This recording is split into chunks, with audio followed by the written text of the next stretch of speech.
Marcos 11, 20 al 26. Y pasando por la mañana, vieron que la higuera se había secado desde las raíces.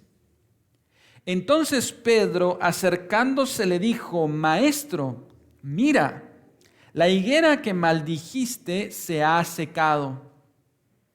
Respondiendo Jesús les dijo: Tened fe en Dios.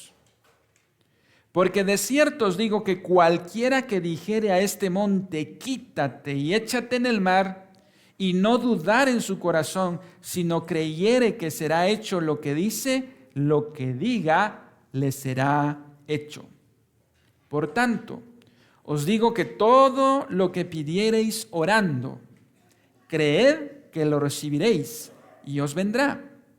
Y cuando estéis orando, perdonad si tenéis algo contra alguno, para que también vuestro Padre que está en los cielos os perdone a vosotros vuestras ofensas. Porque si vosotros no perdonáis, tampoco vuestro Padre que está en los cielos os perdonará vuestras ofensas.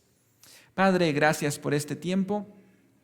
Gracias, Señor, porque hoy nos das el privilegio nuevamente de congregarnos y juntos aprender de tu palabra.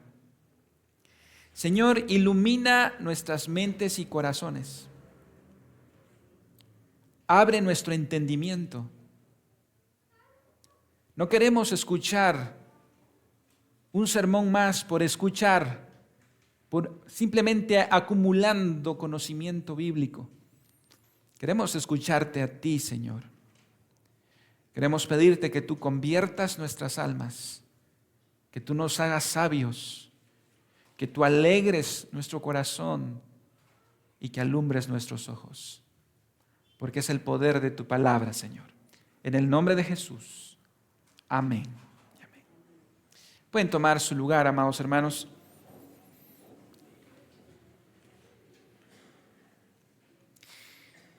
En las semanas anteriores hemos estado estudiando acerca de la higuera estéril, una higuera que no dio fruto, a la cual Jesús maldijo. Esta higuera, como dijimos anteriormente, es una parábola viviente de lo que pasó con Israel. Israel también fue una nación que debía dar un fruto, que Dios la puso en esta tierra para dar un fruto, y como una higuera estéril, también Israel no dio el fruto esperado. Y Dios también trajo juicio sobre Israel. Así es que hemos estado viendo la infertilidad del pueblo de Israel y cómo esta higuera era una parábola de esto. Esta mañana vamos a ver a alguien que sí dio fruto.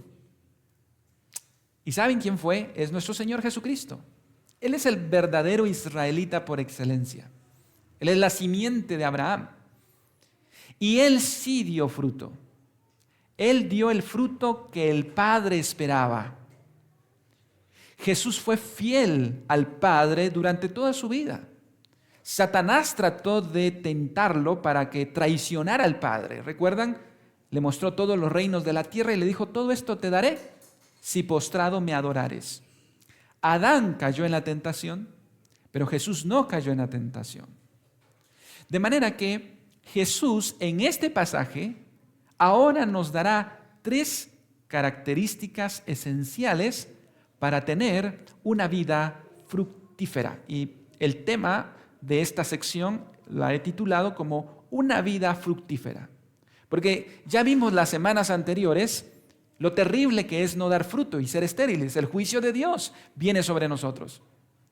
Pero hoy Jesús nos dará 3 claves para tener una vida llena de frutos, ser una higuera fértil, una higuera que da muchos frutos. Y yo sé que el deseo de todos los que estamos aquí es dar fruto para el Señor.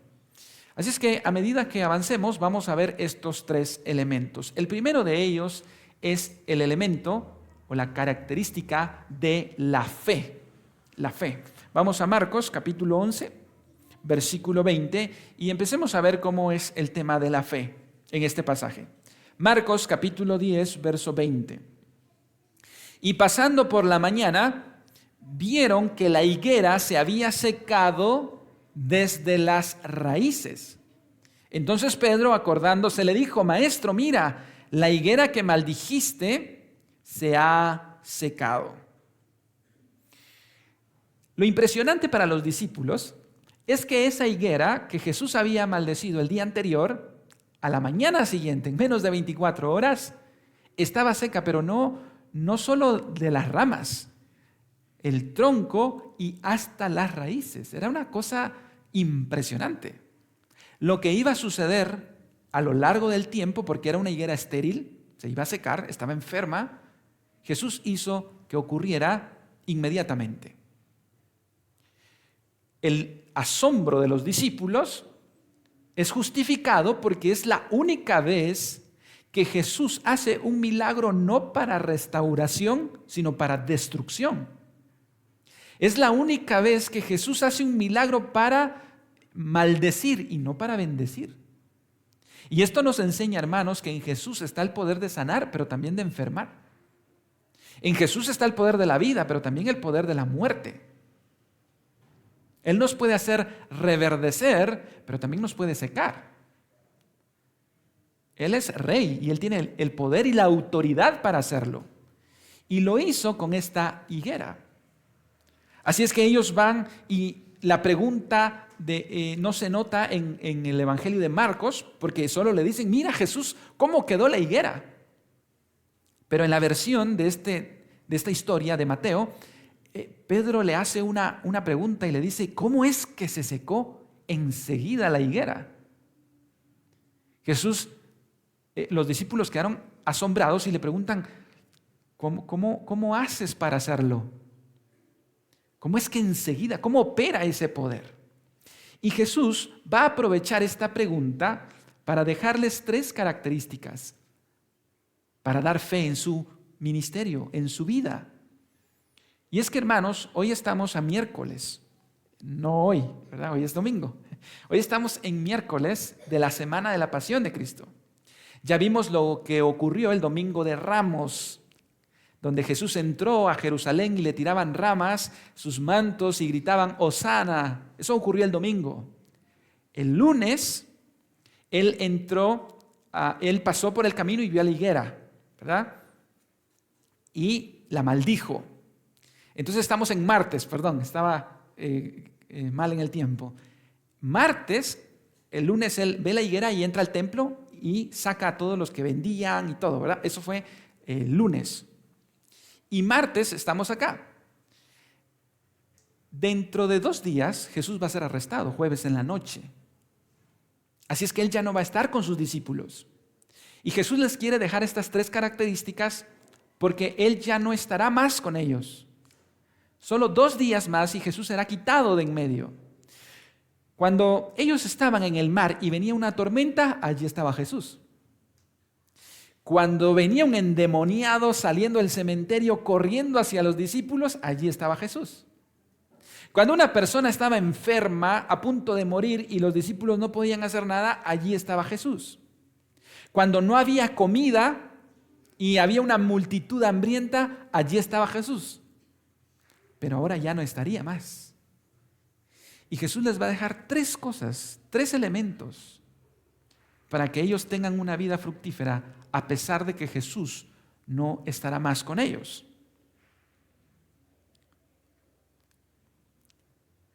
Y entonces lo vamos a descubrir. El primero de ellos está en el verso 22, el primer elemento. Ellos le preguntan: ¿cómo opera ese poder? ¿Cómo es que esto sucede? Y Jesús en el verso 22 les dice, ¿tienen allí su Biblia? Marcos 11, 22. Respondiendo Jesús les dijo, ¿cuál fue la respuesta de Jesús? Tened fe en Dios. El primer elemento para una vida fructífera. Tener fe. ¿Tiene usted fe en Dios, hermano? ¿Es la iglesia Castillo Fuerte una iglesia llena de fe? ¿Es usted un hombre, una mujer de fe? Miren qué curiosa la respuesta de Jesús. Cuando ellos ven la higuera seca hasta las raíces en menos de 24 horas, dicen: Jesús, ¿cómo haces para hacer esto? Y Jesús les dice: tengan fe. Jesús no les dice, miren, esto es algo que solo yo puedo hacer. Esto es algo que yo lo hago porque tengo una naturaleza divina. O esto es algo porque yo soy el hijo unigénito. No le dice eso. Le dice, tengan fe. O sea, el secreto del ministerio de Jesús fue que Él tenía fe en Dios. Ese es el secreto. Que no es secreto. Es tener fe en Dios. Jesús dijo incluso que los que confiarían en Él harían cosas mayores de las que Él hizo. Pero había que tener fe. La fe lo cambia todo. Y ojo que en este versículo está en imperativo, tener fe. Tener fe en Dios, hermanos, es un mandamiento. ¿Cuál sería lo contrario a la fe? La incredulidad. Así es que es un mandamiento. Ahora, con el tema de la fe se ha dicho muchas cosas y voy a empezar hablando primero de lo que no es fe. ¿Qué no es fe? Es ser activos religiosamente. Eso no es tener fe. Israel parecía una nación muy espiritual, llena de fe. Todo mundo haciendo sacrificios, todo mundo cantando. Israel era una nación muy activa religiosamente. Se acerca la Semana Santa y hay personas que tienen una práctica en nuestro país de bajo el sol, ¿verdad? Haciendo ciertas actividades y uno podría decir que espirituales, ¿verdad? Qué fe la que tienen los guatemaltecos, ¿verdad? Lleno de alfombras pero ¿será que tenemos fe? Fe no es estar activo religiosamente. Porque Israel era muy activa, pero no tenía fe en Dios. Tenían fe en su religión. Y eso es distinto. Fe no es tener fe en la iglesia, hermanos. Eso no es tener fe. Ni estar activo en la iglesia. Número 1. Número 2. Fe no es pensar positivo. A veces, hermano, hoy tengo que pensar que todo va a salir bien, todo va a salir bien, todo va a salir bien. Piensa positivo, piensa positivo. Eso es pensar positivo, pero no es fe, hermanos. Eso es otra cosa. Fe tampoco es tener fe en la fe. Hay quienes tienen mucha fe en la fe. Es que con fe todo es posible. Eso es fe en la fe.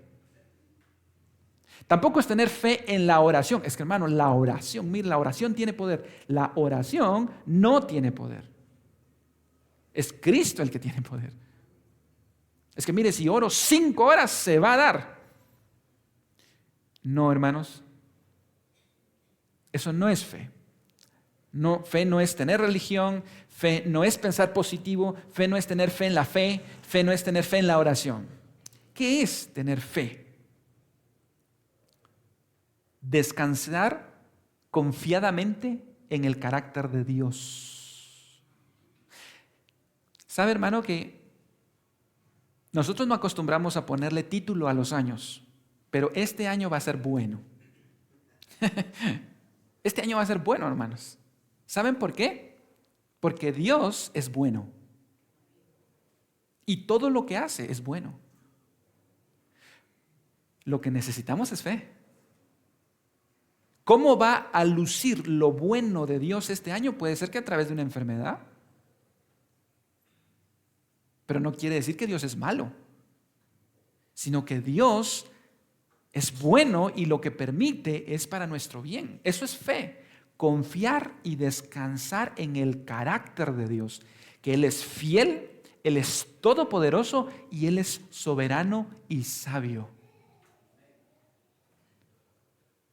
A veces nosotros, ¿verdad?, le tenemos miedo a su soberanía o le tenemos temor. Pero su soberanía está amalgada o amarrada a su misericordia y a su fidelidad. Lo que es fe es descansar en el carácter de Dios. Él es bueno. Y todo lo que permita, así sea quedarme sin trabajo, es porque Él tiene un plan.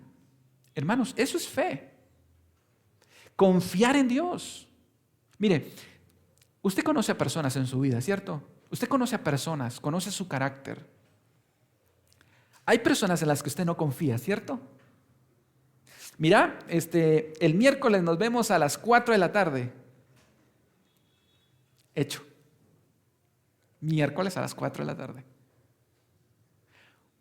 Usted sabe quién sí puede confiar y en quién no, ¿verdad? Hay personas que no van a llegar, o van a llegar a las 6, o van a llegar a las 7. Pero si es una persona confiable, miércoles a las 4, y no llega, esa persona es altamente confiable. ¿Qué pensaría usted? Usted pensaría, ¡ala! Que me dejó plantado o plantada y alborotada. O me dejó plantado. ¿Qué pensaría usted de esa persona que es confiable? Algo le pasó. Algo le ocurrió. Entonces usted llama por teléfono y su teléfono suena apagado. Y ya se atrasó media hora. ¿Qué pensaría usted? ¿Que se quedó dormido? Algo le tuvo que haber pasado, porque yo sé cómo es esa persona. Eso, hermanos, no es currículum, eso es carácter. En el currículum están todas nuestras destrezas y habilidades. Pero cuando uno se muere, no le leen el currículum.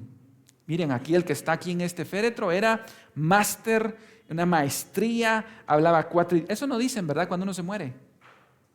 Cuando uno se muere, recuerdan el carácter, no recuerdan el currículum. Hermanos, Dios es confiable. Y cuando me va mal, algo pasó. Y debemos confiar en que Dios sabe por qué me está yendo mal.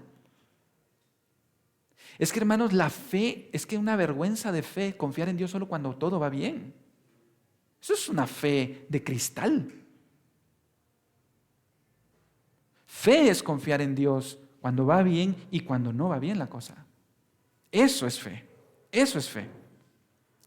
Hebreos nos habla de los héroes de la fe y tienen un común denominador los héroes de la fe. Dice Hebreos 11:1, es pues la fe, leamos juntos, la certeza de lo que se espera, la convicción de lo que no se ve, porque por ella alcanzaron buen testimonio los antiguos. ¿Por qué alcanzaron buen testimonio?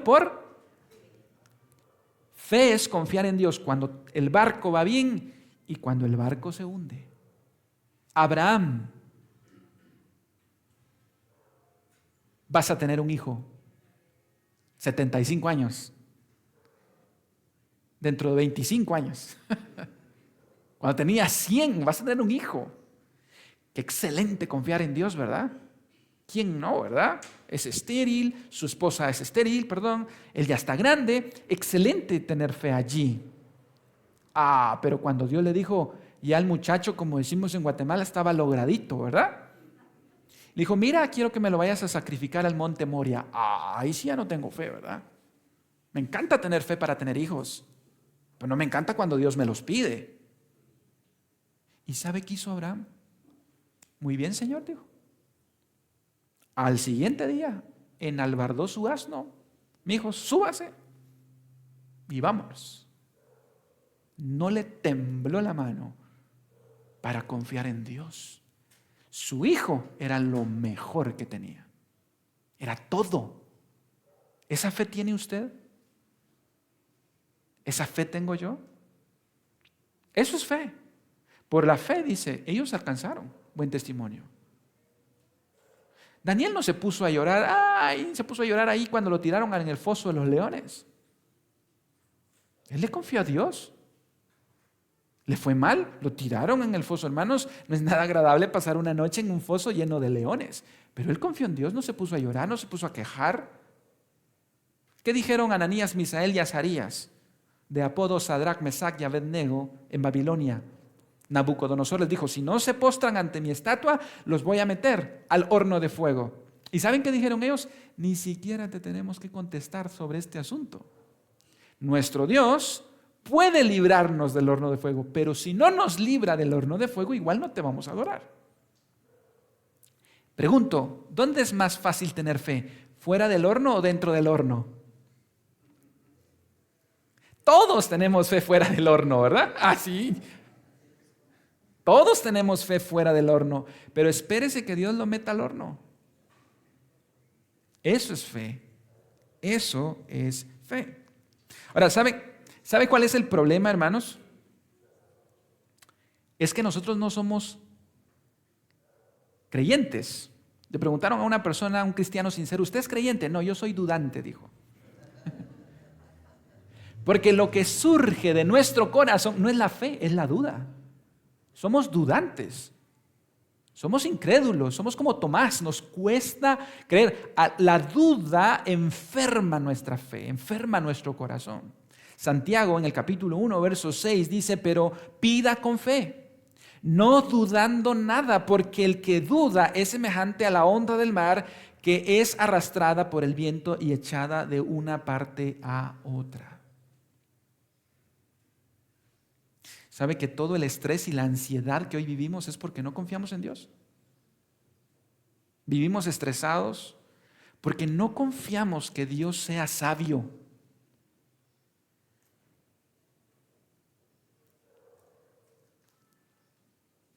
Por eso nos estresamos. Es que no me va a alcanzar para final de mes. Es que usted no confía en Dios, confía en usted mismo. Por eso hay estrés, porque ¿qué va a pasar mañana? Hermano, ¿se da cuenta cómo somos los seres humanos? En este tiempo que mi madre ha estado viviendo conmigo, a ella le gustan mucho los pajaritos. Y entonces empezó a dejarle su panito, su pedacito de papaya. Y de repente empezaron a venir los pajaritos. Después cuando vi ya tenía el piste, ¿verdad? Y empecé a dejarle, y los pajaritos venían más. Mire, yo me quedo viendo a los pajaritos, ¿verdad? Digo, qué inteligentes son los pajaritos. ¿Usted ha visto algún pajarito estresado ahí? Ansioso, porque ¿será que la señorina va a llevar al piste hoy, verdad? No, no. Esa enfermedad solo la tenemos usted y yo. Así de, discúlpeme la palabra, pero así de tontos somos. Y Jesús dijo, ni modo que Dios tiene más cuidado de los pajaritos que de ustedes. No, ¿va? No, pero nosotros nos enfermamos de estrés, ansiedad, porque ¿qué va a pasar por esto y por lo otro? Y empezamos a conectar. Hermanos, no dudemos del cuidado de Dios. ¿Sabe por qué Pedro se empezó a hundir cuando le dijo, mire, Pedro caminó sobre el mar? Eso fue algo extraordinario y maravilloso, Pedro. Y si tú eres, manda que yo vaya. Vení, le dijo Jesús. A Jesús le gusta que tengamos fe. Y Pedro empezó a caminar. ¿Pero qué fue lo que pasó? ¿Por qué se empezó a hundir? Porque empezó a entrar la duda. En Mateo 14:30, esta historia nos dice, pero al ver el fuerte viento, ¿qué dice que tuvo? Miedo. Y comenzó a hundirse, dio voces diciendo, Señor, sálvame. Al momento Jesús, extendiendo la mano, asió de él y le dijo, hombre de poca fe, ¿por qué dudaste? Eso nos pregunta Jesús hoy. ¿Por qué dudas?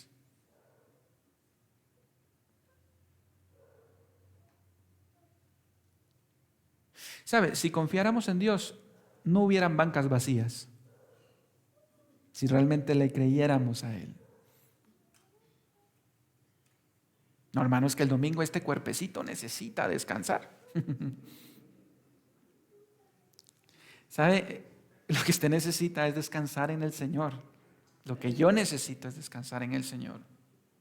Creámosle a Dios. Ese es el punto. Ahora bien, nuestro texto dice, si volvemos a Marcos, respondiendo Jesús le dijo, tened fe en Dios. Ahora vean el alcance de la fe, versículo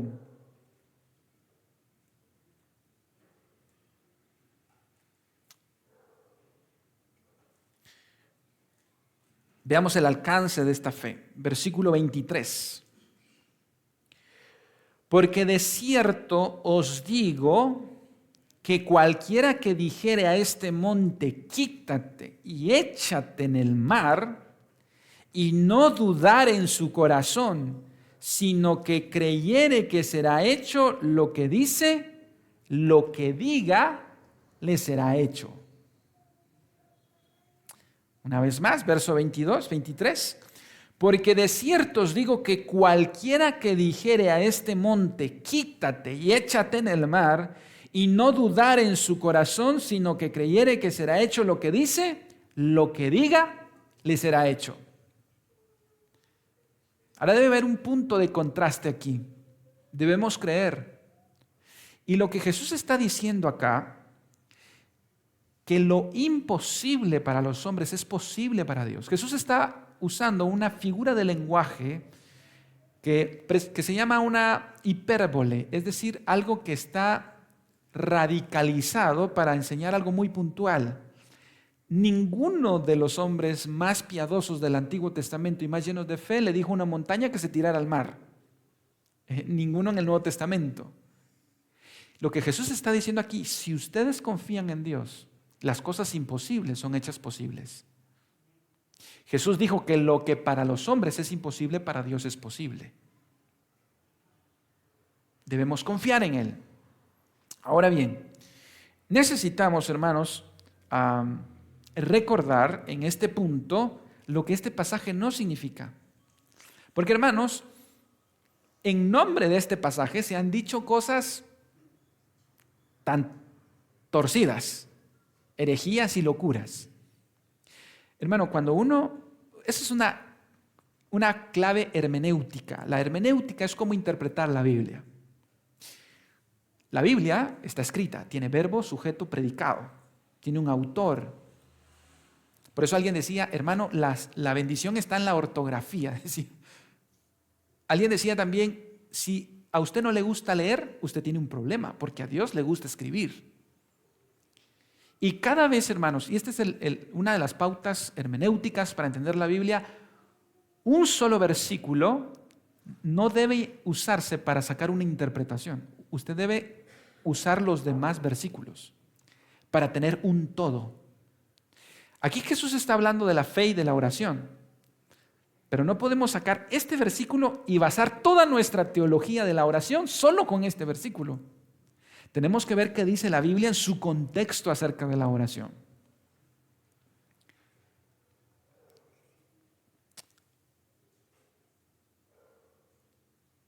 Porque si no podemos llegar a conclusiones equivocadas. Por ejemplo, yo cuando tenía 12 o 13 años, estaba recién convertido, y usted sabe que cuando uno es recién convertido tiene una fe, un amor y un fuego por leer la Biblia, por orar, por evangelizar. Yo espero que todos aquí hayamos tenido esa experiencia. Y yo escuché este versículo. El pastor predicó de este versículo, Marcos 11:23, porque de cierto os digo que cualquiera que dijere a este monte, quítate y échate al mar, y no dudar en su corazón, sino creyere que será hecho lo que dice, lo que diga será hecho. Y luego dice, pero que no dude en su corazón. Bueno, dije yo le voy a creer a Dios. Eso era un martes, era el culto de oración, porque las iglesias metodistas los martes tienen culto de oración. Allá en mi pueblo, igual los martes. Entonces yo salí, hermanos, pero miren, Elías no era nada a la par mía. Había una hermana que se llamaba Berta, que estaba enferma, le había dado un derrame. Y entonces se terminó el culto a las 9 de la noche allá en el Palmar. En aquel entonces, hermanos, no había, bueno, no es que Dios sea tan grande, pues, pero digamos en mi pueblo no había internet ni luz eléctrica en todas las calles y era un pueblo. Hoy, por supuesto, ya está más urbanizada la cosa, pero, hermanos, yo dije, yo voy a ir a orar por hermana Berta y yo creo que se va a sanar. Agarré este versículo e hice de este versículo toda mi teología y ahí está el error. Usted no tiene que agarrar un versículo y sacarlo y hacer toda su teología. Usted tiene que agarrar toda la Biblia para entender qué quiere decir Dios en la oración, para tener el equilibrio bíblico. Pero dije, voy a ir mañana. Ya es tarde, son las 9. Y entonces una vocecita que me dijo, ya te entró la duda, ¿no? ¿Qué preferís? ¿Que esté sana hoy o que sea mañana? Pues no, ¿verdad? Si es por mí que sea sana hoy. Entonces dije, no, entonces voy a ir hoy. Pero ya es tarde. Pues no importa, mi fe me dice que vaya hoy. Y hermanos, hermana Berta vivía lejos y yo tenía que pasar por un barranco y por un puente. Y entonces mi fe puede hacerlo. Yo pasé a oscuras, salí del culto, no le dije a nadie, ni al pastor. Dije, mi fe no necesita de nadie, ¿verdad? Y me fui, hermanos.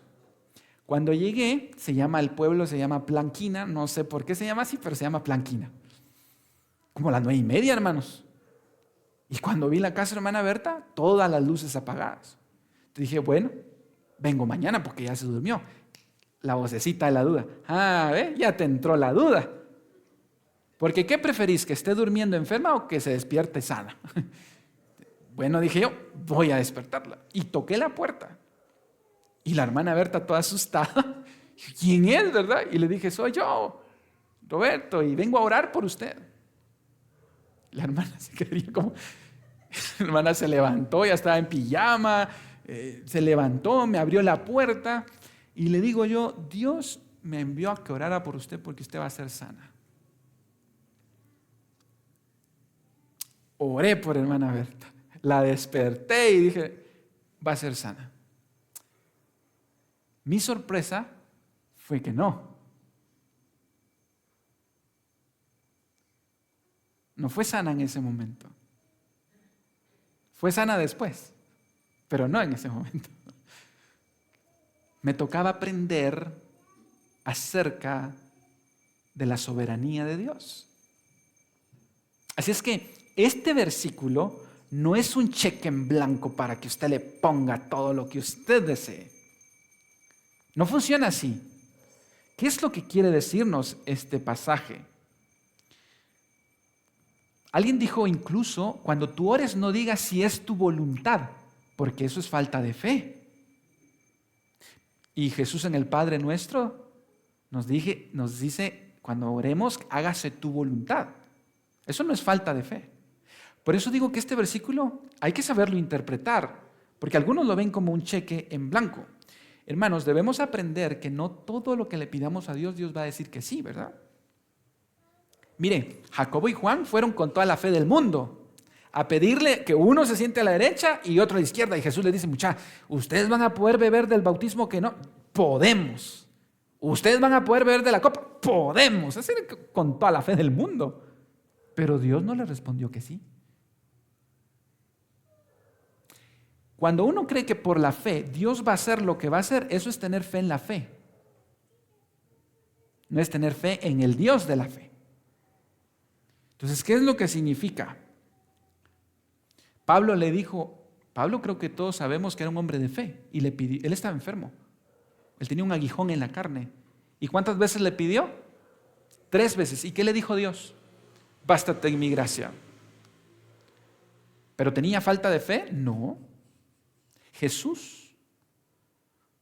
¿Usted tiene alguna oración no respondida o que fue negada? Miren lo que pidió Jesús en el huerto de Getsemaní. Jesús, siendo Jesús. Marcos 14:36. Y decía, Abba Padre, todas las cosas son posibles para ti. Jesús sabía, Jesús tenía fe. Aparta de mí esta copa.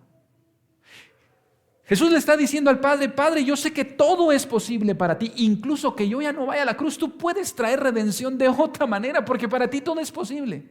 Aparta de mí esta copa. Mas no lo que yo quiero, sino lo que tú. Eso es fe. Yo sé que Dios puede hacerlo, pero si no lo hace, bendito sea tu nombre.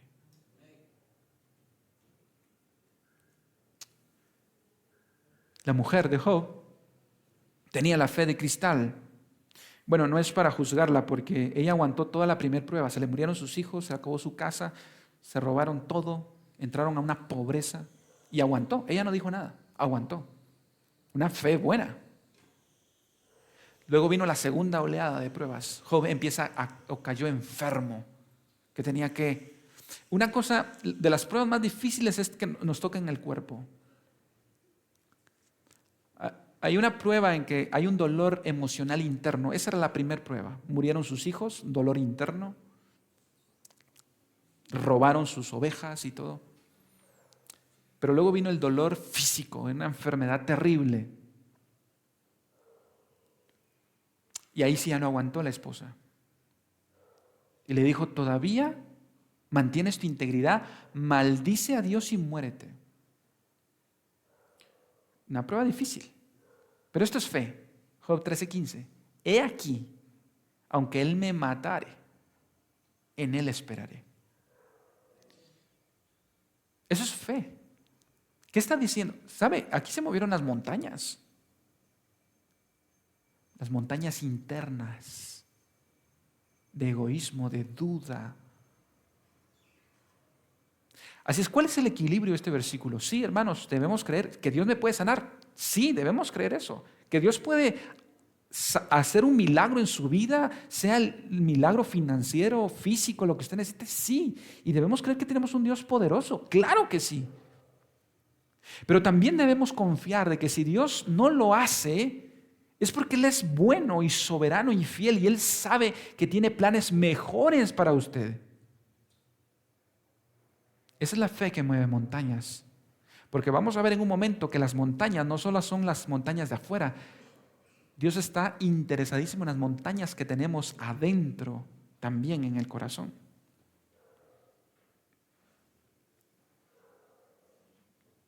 Eso nos lleva a nuestro segundo encabezado. Número 1, tener fe en Dios. Y ya hemos visto lo que es tener fe en Dios. Eso nos lleva a nuestro segundo encabezado, que es la oración. Vamos al versículo 24. Por tanto, dice el versículo 24, os digo que todo lo que pidiereis orando, creed que lo recibiréis y os vendrá. El segundo elemento que él deja es la oración. ¿Qué necesitamos para tener una vida fructífera? Fe. Número 2, oración.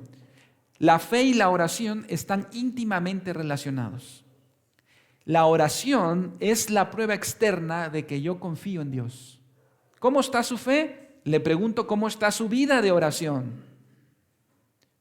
Si su vida de oración es pobre, es porque su fe en el Señor es pobre. Porque es el reflejo del interno. La oración es la expresión de fe. La verdadera fe nos mueve a orar. Si hubo algo, hermanos, ¿cómo podríamos decir esto?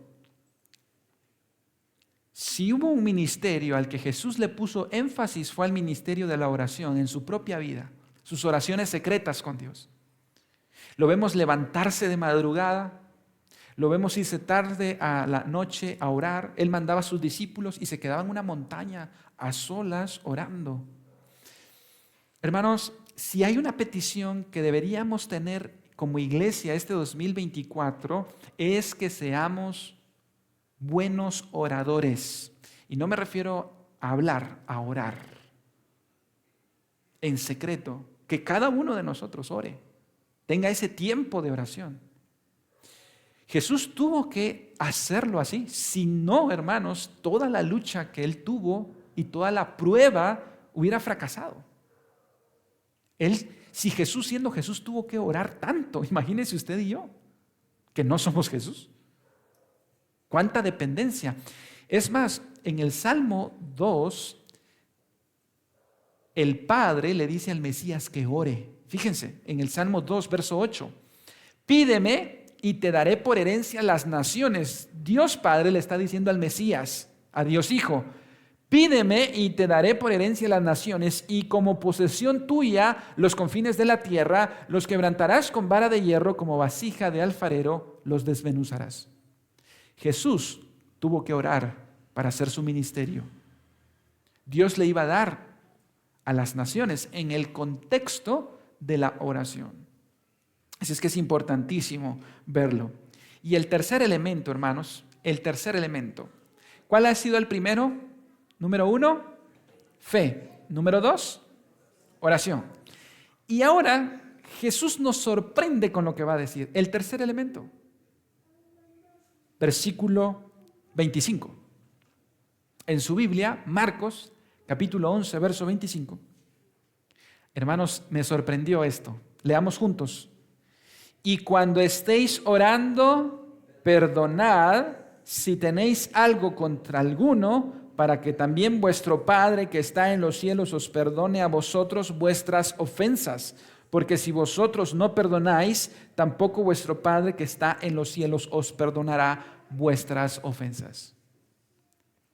¿Cuál creen ustedes que es el tercer elemento? El perdón. Número 1, queremos una vida fructífera, tenemos que tener fe. Número 2, queremos una vida fructífera, debemos orar. Y ahora, hermanos, Jesús liga la oración y la fe con el tema del perdón. ¿Y qué tiene que ver el perdón con la oración? Pues Jesús acá nos dice que la oración y el requisito para que Dios nos escuche es perdonar. Los líderes religiosos de Israel no fomentaban el perdón. Fomentaban, ¿saben cuál era el dicho de ellos favorito? Ojo por ojo, diente por diente. Por eso Jesús dijo en el Sermón del Monte, oísteis que fue dicho, ojo por ojo, diente por diente. No se fomentaba el perdón. Y tampoco se fomenta en nuestros días, ¿verdad? ¿Cómo es el título de las películas hoy? Los Vengadores, ¿verdad? No los pacificadores ni los perdonadores. Hoy no se fomenta el perdón, pero Jesús lo puso acá.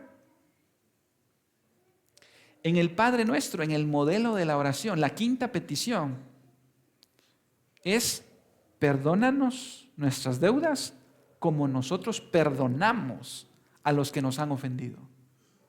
Desde el modelo del Padre Nuestro, Jesús dejó el tema del perdón. Es más, Jesús dijo lo siguiente en Mateo 5:23. Por tanto, si traes tu ofrenda al altar y ahí te acuerdas de que tu hermano tiene algo contra ti, deja allí tu ofrenda delante del altar y anda, reconcíliate primero con tu hermano y entonces ven y presenta tu ofrenda. Puede ser, hermanos, que tengamos toda la fe del mundo. Puede ser que oremos, pero si tenemos algo en nuestro corazón en contra de alguien, Dios no va a escuchar nuestras oraciones. Dios no va a hacer la obra. Esas montañas no se van a mover. Ahora, ¿significa aquí que el perdón es para salvación? Si no perdonamos, ¿Dios no nos va a perdonar? ¿A qué se refiere? No es un perdón para salvación, sino es un perdón para santificación. Si nosotros no perdonamos, no vamos a perder la salvación, si realmente hemos nacido de nuevo, por supuesto.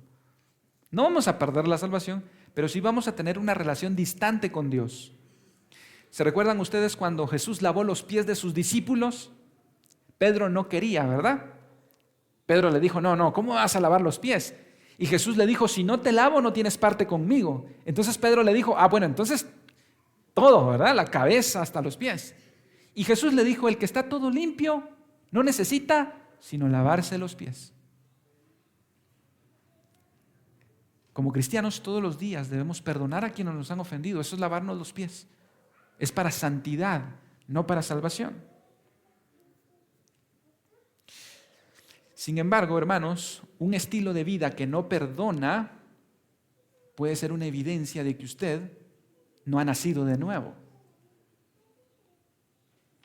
Cuando vivimos con resentimiento, con amargura, cuando no logramos perdonar cosas que se nos han hecho años atrás y vivimos con eso, puede ser que usted no haya nacido de nuevo. ¿Sabe cómo lo dice 1 de Juan 4:20? Si alguno dice, yo amo a Dios y aborrece a su hermano, ¿qué dice? Es carnal, dice, no, es mentiroso. Pues el que no ama a su hermano, a quien ha visto, ¿cómo puede amar a Dios a quien no ha visto?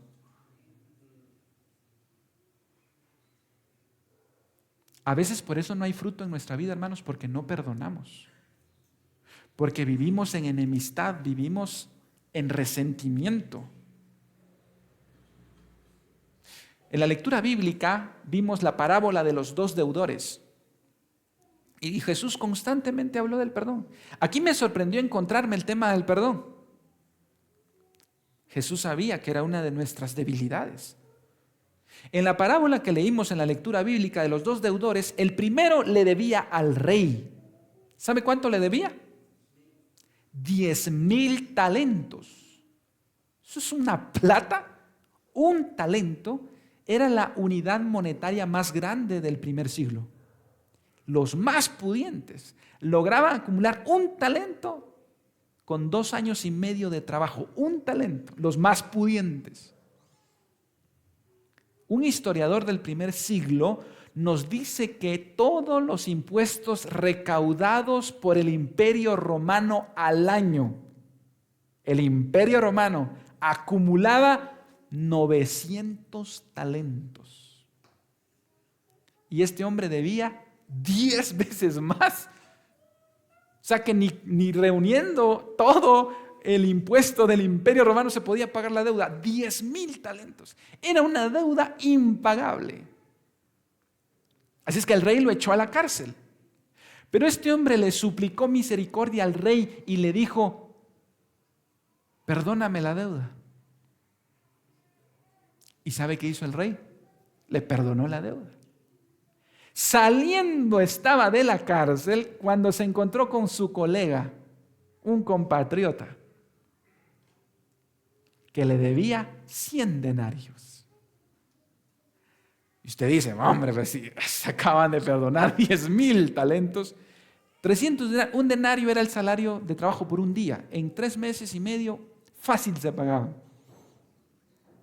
Pero dice que lo agarró el pescuezo, lo ahorcaba y dijo: págame mis 100 denarios. Y luego, pero dame chance, le decía, así como hacen los bancos, ¿verdad? Que lo bajan y no, págame. Y vino y le dijo: no, y lo metió a la cárcel. Y lo metió a la cárcel y dijo: no, agárrenlo, métanlo a la cárcel hasta que me pague el último centavo. Cuando el rey se enteró, se enojó. Dijo: mano, te perdoné 10,000. No podías perdonar 300 denarios. Agárrenlo, muchachos, dijo, y métanlo al calabozo. ¿Sabe? Nosotros somos ese hombre. Porque nosotros le debíamos a Dios más de 10,000 talentos. Y Él nos perdonó. Cualquiera que nos haya ofendido es una deuda, por más cosas que nos hayan hecho, no se compara a lo que usted y yo le hicimos a Dios y lo que Él nos perdonó a nosotros. Entonces Dios nos pregunta: ¿por qué tú no puedes perdonar si yo te perdoné a ti? El perdón. Si no perdonamos, somos higueras con hojas pero sin fruto. Dios puede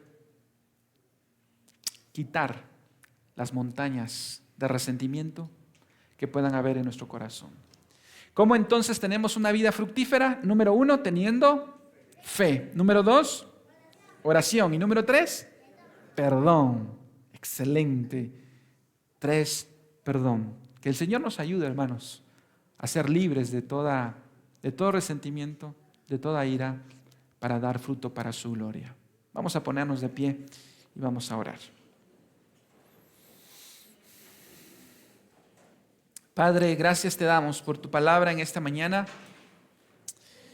Señor, queremos ser una higuera que da fruto, Señor, porque Jesús tiene hambre de que su iglesia dé fruto. Dios mío, perdónanos cuando en lugar de tener fe somos incrédulos. Nos enfermamos de ansiedad, de estrés. Ayúdanos a doblar nuestras rodillas, a buscar tu presencia, Señor, a buscar tu voluntad. y a tener un corazón perdonador, misericordioso, compasivo. Que el perdón que tú nos has dado a nosotros lo podamos dar a los demás.